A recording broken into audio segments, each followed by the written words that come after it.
Hola a todos, yo soy Mauro Martínez, coordinador de la Comisión de Asuntos Estratégicos y Política Exterior de la Fundación Meridiano de Estudios Internacionales y Política Exterior. Me acompaña Dolores Gandulfo. Dolores es licenciada en Relaciones Internacionales por la USAL y magíster en Gerenciamiento del Desarrollo y Políticas Públicas por la Universidad de San Martín y Georgetown University. Dolores se desempeña como directora del Observatorio Electoral de la Conferencia Permanente de Partidos Políticos de América Latina y del Caribe, la COPAL. Es directora ejecutiva de Política Institucional de la Defensoría del Pueblo de la Ciudad de Buenos Aires, profesora de grado y posgrado en Relaciones Internacionales en la Universidad de Salvador y miembro de la Asociación de Estudios de Relaciones Internacionales Argentina, AERIA. Esta charla se da en el marco del lanzamiento de Pandemia, que es una edición especial, que a la vez sirve como presentación de la revista Enclave, para la cual Dolores tuvo la amabilidad de mandarnos un artículo titulado Elecciones en tiempos de pandemia, en donde aborda el impacto que tuvo la pandemia de COVID y las medidas tomadas en consecuencia sobre los procesos electorales programados para este año en América Latina. Bueno, Dolores, antes que nada es un gusto conocerte, tenerte acá. Aprovecho para agradecerte por el artículo y por haber accedido a esta entrevista. Bueno, en primer lugar, quería decirte que me gustó mucho tu artículo. Considero que es muy oportuno en el contexto que vive América Latina,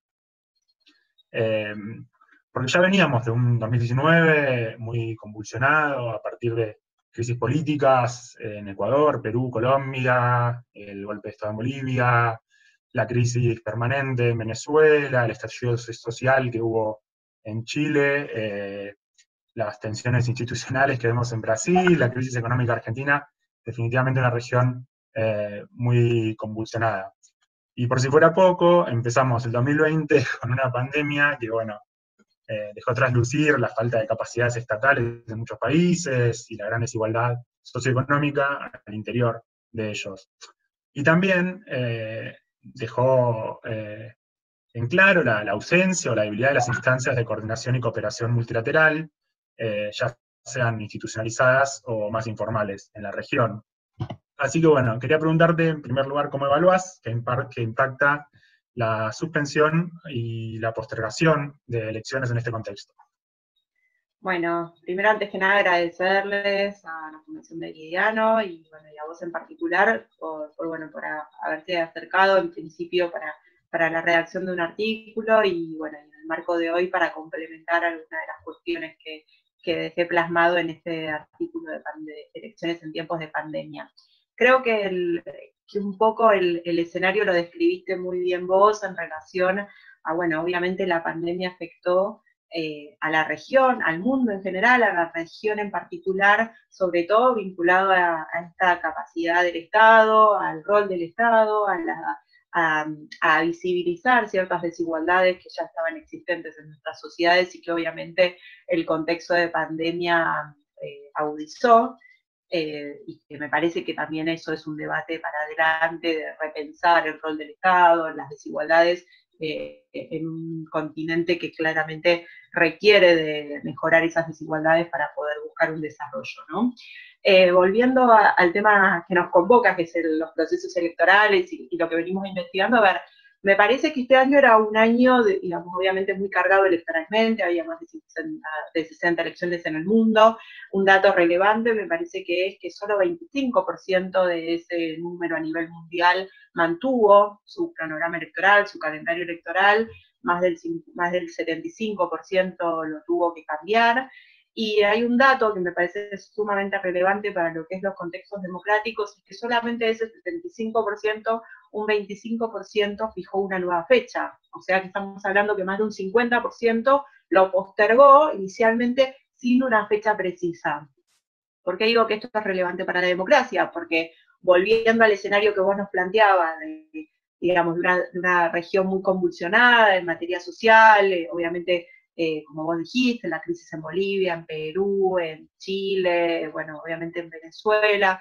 me parece que obviamente la idea de no tener una certidumbre con respecto a los procesos electorales no es un dato menor. O sea, siempre en general las elecciones son un ordenador, un catalizador de las demandas, y bueno, la realidad que en este contexto se ve muy difícil. Yo te diría que me parece que hay un primer concepto que quiero dejar y que tiene que ver con cómo se han dado los procesos en cuanto a la postergación de las elecciones, ¿no? Porque me parece que eso es relevante a la hora de pensar la gobernabilidad, la institucionalidad. Vos comentabas el caso de Chile, por ejemplo, que bueno, obviamente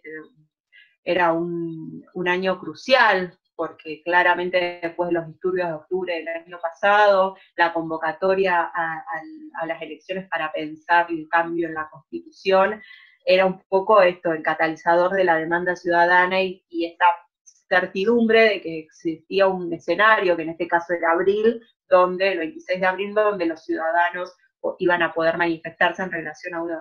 digamos, a una de las grandes deudas, ¿no? que tiene Chile vinculado a las desigualdades y a las consignas constitucionales en materia sobre todo de salud, de educación y de servicios sociales. Entonces, me parece que este tipo de situaciones de dar una certidumbre, decir, bueno, no se va a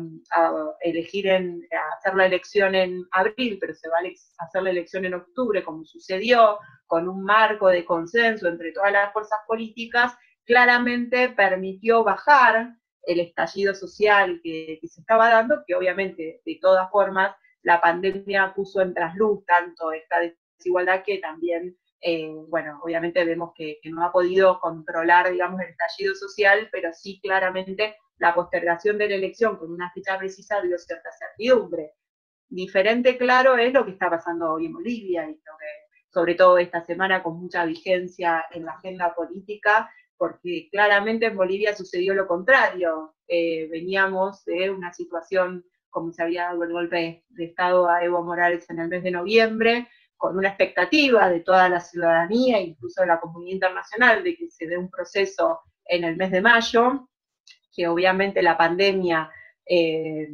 planteó la postergación, digamos, todas las fuerzas políticas en el marco de la Asamblea plantearon la postergación, pero sin una fecha precisa. Esto generó mucha incertidumbre, o sea, mucha parte de la ciudadanía no veía obviamente legítimo al gobierno actual y al mismo tiempo no tenía las garantías de cuándo iba a poder dirigirse a las urnas. En esta semana acontece algo muy, muy preocupante también, porque las fuerzas políticas se pusieron de acuerdo para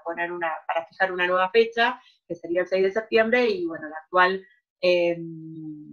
actual dirigente Áñez está al frente de la administración, no está promulgando esa ley, por lo tanto, al mismo tiempo está generando una nueva incertidumbre con cómo se van a desarrollar los acontecimientos en Bolivia. O sea, yo para arrancar, y en esta conversación que estamos teniendo, me parece que hay dos temas claves. Primero, dar una certidumbre de la continuidad del proceso electoral, y por otro lado, la articulación de todas las fuerzas políticas para poder llegar a una decisión en conjunto. Bien, bueno, sí, totalmente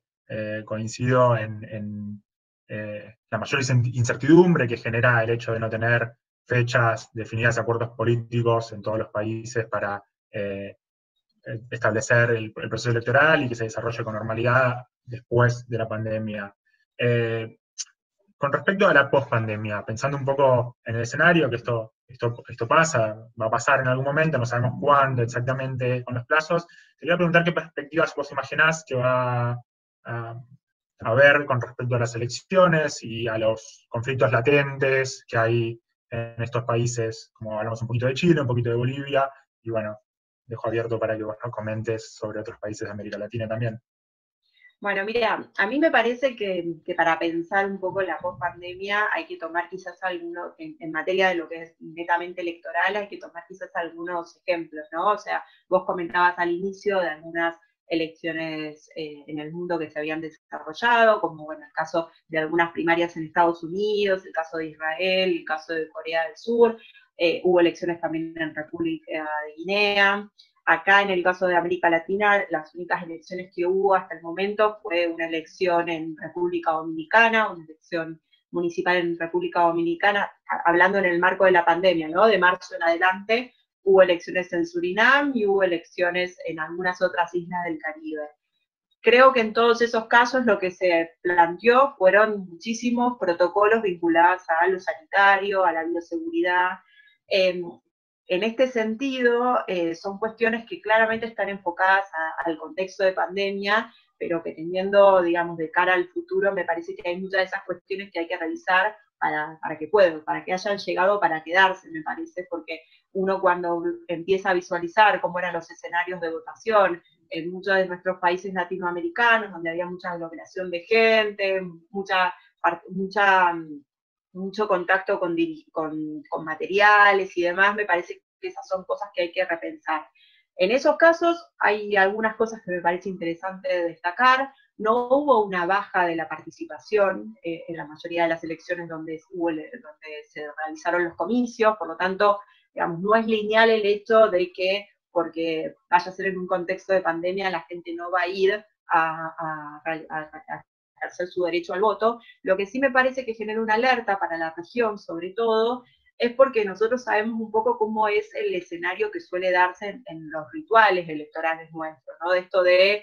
la campaña, el contacto de los dirigentes y las dirigentes políticas con la ciudadanía, esto de que en general, bueno, también por nuestra trayectoria en Argentina se le da la boleta para ir al centro de votación, bueno, todos esos usos y costumbres me parece que va a haber un replanteo desde los partidos políticos junto a los órganos electorales de cómo pueden llevarse adelante los procesos sin poner en riesgo lo sanitario. Yo conversaba en algunos webinarios que estuvimos estos últimos meses, sobre todo en algunos, obviamente, procesos electorales que sí siguen en curso, por ejemplo, el caso de República Dominicana, que también a partir de un acuerdo político entre las fuerzas, junto con la Junta Central Electoral, se pospuso la elección, que iba a ser en el mes de mayo, y se planteó una nueva elección que va a ser próximamente en el mes de julio. Claramente estamos hablando todavía de un contexto incierto en relación a lo que es la cuestión sanitaria, pero que bueno, en el caso de Dominicana, todas las fuerzas plantearon que era inviable seguir postergando el proceso electoral y empezaron a trabajar en protocolos para poderle dar garantía a la ciudadanía a la hora de ir a votar. Me parece que es central que los organismos electorales hagan mucha campaña de difusión, también mucho cambio en relación al repensar de las autoridades de mesa. Entiendo que no puede haber grupos vulnerables, sobre todo de personas mayores de 60 años, que muchas veces son las que actúan como autoridades de mesa en este contexto. Hay que ver mucho el tema del transporte público. En nuestras sociedades estamos muy acostumbradas a ir a votar en transporte público y creo que esto también se tiene que repensar. También ver el tema de la disposición de los centros de votación. Entendemos que muchas veces alguien tiene que ir a votar a un lugar muy lejano y eso también se debería replantear.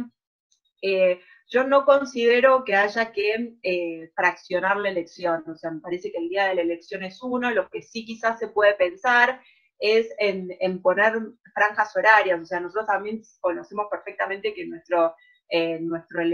comportamiento electoral suele ser que se conglomera mucha gente en una determinada franja horaria, entonces quizás eso ayuda también a poder diseminar a todo el electorado de una manera más pareja durante toda la jornada. Creo que hay muchísimas acciones vinculadas a lo electoral que se pueden realizar, que claramente en materia de lo que es la logística se puede pensar en material descartable, en material reutilizable para poder darles las garantías al ciudadano que no esté tocando y sobre todo no solo al ciudadano, porque el ciudadano que va a ir a votar va a ir como si hoy fuese al supermercado, va, vota y se vuelve a su casa y quizás los niveles de control quedan en eso. Me parece que hay que centrarse en todo lo que es la organización electoral, todas las personas que están organizando y desempeñándose en el marco del elector, de la elección, que claramente van a tener contacto con muchísimos ciudadanos durante todo el día. Así que esas son las cuestiones que me parece a tener en cuenta vinculadas a la bioseguridad.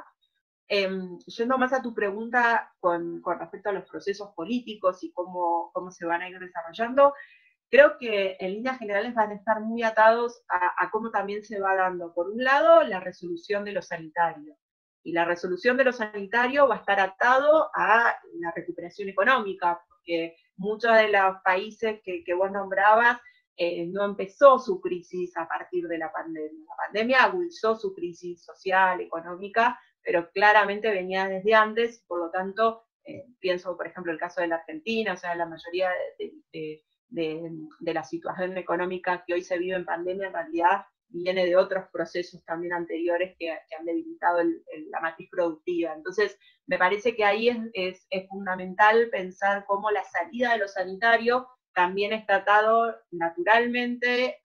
a la salida de lo económico. Y esto obviamente va a estar ligado a lo electoral, porque claramente en aquellos lugares donde hay una incertidumbre institucional, una incertidumbre democrática, sí o sí necesitamos del proceso electoral. Yo hablaba los otros días de que yo creo que Bolivia está en un contexto de urgencia electoral, o sea, no podemos pensar en seguir demorando un proceso como el que se acontece en Bolivia por la gran incertidumbre, la gran crisis institucional que hay, y me parece que, bueno, que la baja popularidad de Piñera en este caso también plantea la necesidad de ir hacia el proceso electoral, que por suerte tiene fecha y que va a ser en octubre. Bueno, sí, ojalá que se puedan ir acomodando estas cuestiones, sobre todo pensando en que justamente es un contexto en el que los procesos electorales son claves y los necesitamos